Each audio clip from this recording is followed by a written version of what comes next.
क्या स्टैंड है one nation one election पर? माननीय सदस्य पीपी चौधरी जी की अध्यक्षता में एक बैठक हुई जिसमें माननीय संसद सदस्य जी ने वन नेशन वन इलेक्शन के संदर्भ में हमारे विचार मांगे, एक पार्टी के विचार मांगे, सरकार के विचार मांगे, स्पीकर डिप्टी स्पीकर को सबको बुलाया। हमने अपना दायित्व समझा कि संसद के सदस्य हमारे आए हैं तो हम अपने विचार साझा करें। पार्टी की तरफ से तो हमारा एक है कि हम वन नेशन वन इलेक्शन का अपोज कर रहे हैं, लेकिन कुछ सजेशंस हमने जो डेमोक्रेसी को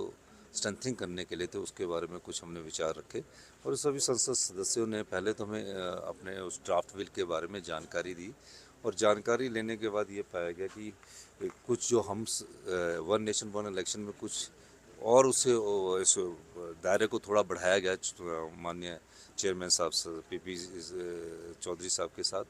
तो हमने उसमें रखा कि बाई इलेक्शन जो 1 साल के बाद होना चाहिए, क्योंकि उसके बाद भी हर 6 महीने में बाई इलेक्शंस का जो मैंडेटरी कॉन्स्टिट्यूशनल अमेंडमेंट है उस बारे में बात की है।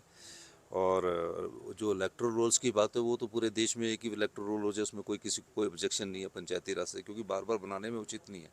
और जो वन नेशन वन इलेक्शन है उसमें कुछ हमारी आपत्तियां हैं कि कोई टेन्योर जब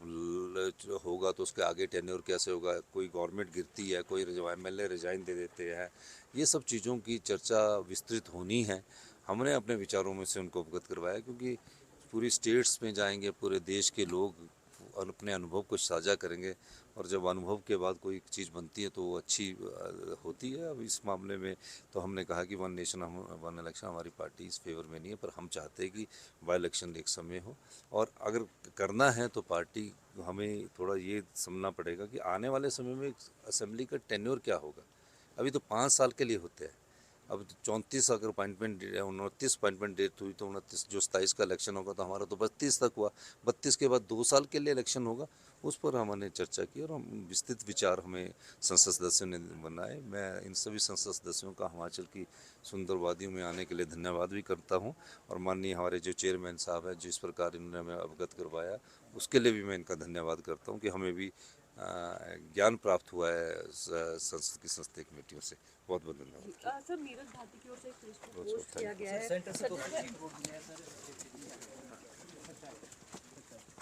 हाँ सर, चलिए